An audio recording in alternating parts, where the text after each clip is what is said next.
Hello बच्चों, कैसे हो आप सभी। उम्मीद करते हैं कि आप सभी अच्छे होंगे। बच्चों, आज हम सुनेंगे सिंहासन बत्तीसी की 9वीं पुतली मधुमालती की कथा। राजा भोज हर दिन नई पुतली से राजा विक्रमादित्य की महानता और त्याग के किस्से सुनकर परेशान हो चुके थे, लेकिन वे सिंहासन पर बैठने का मोह भी नहीं रोक पा रहे थे। दूसरी तरफ उज्जैनी की जनता अपने पूर्व राजा विक्रमादित्य के त्याग की कहानियां सिंहासन की पुतलियों से सुनने को बड़ी संख्या में हर दिन एकत्र होने लगी। 9वें दिन जैसे ही राजा भोज सिंहासन की तरफ आगे बढ़ने लगे, मधुमालती नामक पुतली जागृत हो उठी और बोली, ठहरो राजन, क्या तुम राजा विक्रमादित्य की तरह प्रजा के लिए अपने प्राणों का भी त्याग कर सकते हो? अगर नहीं तो सुनो राजा विक्रमादित्य की कहानी। एक बार राजा विक्रमादित्य ने राज्य और प्रजा की सुख समृद्धि के लिए एक विशाल यज्ञ का आयोजन किया। कई दिनों तक यज्ञ चलता रहा। एक दिन राजा मंत्र पाठ कर रहे थे, तभी एक ऋषि वहां पधारे। राजा ने उन्हें देखा, पर यज्ञ छोड़कर उठना असंभव था। उन्होंने मन ही मन ऋषि का अभिवादन किया तथा उन्हें प्रणाम किया। ऋषि ने भी राज्य का अभिप्राय समझकर उन्हें आशीर्वाद दिया। जब राजा यज्ञ से उठे तो उन्होंने ऋषि से आने का प्रयोजन पूछा।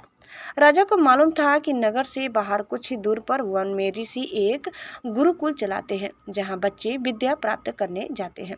ऋषि ने जवाब दिया कि यज्ञ के पुनीत अवसर पर वे राजा को कोई असुविधा नहीं देते।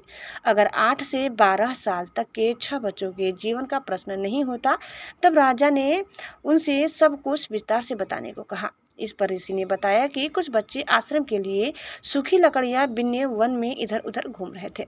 तभी तो राक्षस आए और उन्हें पकड़कर ऊंची पहाड़ी पर ले गए।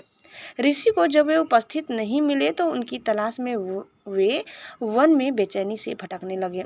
तभी पहाड़ी के ऊपर से गर्जना जैसी आवाज सुनाई पड़ी, जो निश्चित थी उनमें से एक राक्षस की थी। राक्षस ने कहा कि उन बच्चों की जान के बदले उन्हें एक पुरुष की आवश्यकता है, जिसकी वे मां काली के समान सामने बलि देंगे। जब ऋषि ने बलि के हेतु अपने आप को उनके हवाले करना चाहा तो उन्होंने असहमति जताई। उन्होंने कहा कि ऋषि बूढ़े और काली माँ ऐसे कमजोर बूढ़े की बलि से प्रसन्न नहीं होगी। काली माँ की बलि के लिए अत्यंत स्वस्थ क्षत्रिय की आवश्यकता है। राक्षसों ने कहा है कि अगर कोई छल या बल से उन बच्चों को स्वतंत्र कराने की चेष्टा करेगा तो उन बच्चों को पहाड़ी से लुढ़का कर मार दिया जाएगा। राजा विक्रमादित्य से ऋषि की परेशानी नहीं देखी जा रही थी। वे तुरंत तैयार हुए और ऋषि से बोले, आप मुझे उस पहाड़ी तक ले चले। मैं अपने आप को काली के सम्मुख बलि के लिए प्रस्तुत करूंगा। मैं स्वस्थ हूँ और क्षत्रिय भी, राक्षसों को कोई आपत्ति नहीं होगी। ऋषि ने सुना तो हतप्रभ रह गए। उन्होंने लाख मनाना चाहा, पर विक्रम ने अपना फैसला नहीं बदला। उन्होंने कहा, अगर राजा के जीवित रहते उसके राज्य की प्रजा पर कोई विपत्ति आती है तो राजा को अपने प्राण देकर भी उस विपत्ति को दूर करना चाहिए।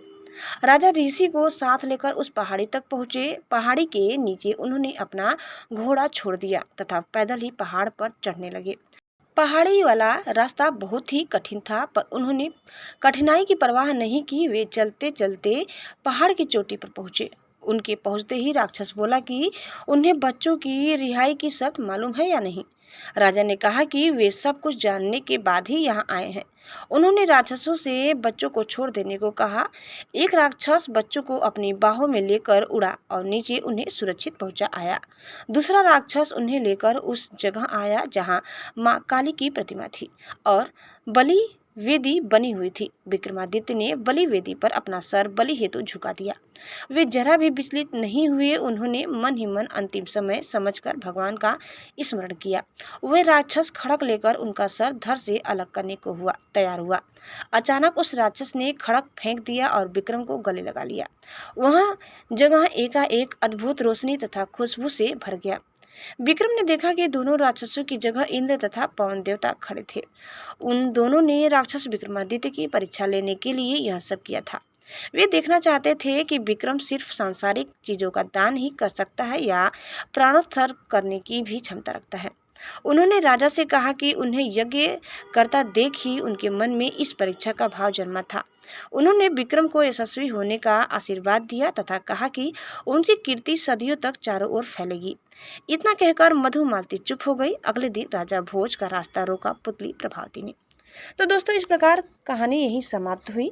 उम्मीद करते हैं कि आपको हमारी आज की यह कहानी जरूर पसंद आई होगी। कैसी लगी कमेंट करके बताइए। चैनल में नए हैं तो प्लीज़ लाइक शेयर और सब्सक्राइब करना न भूलें।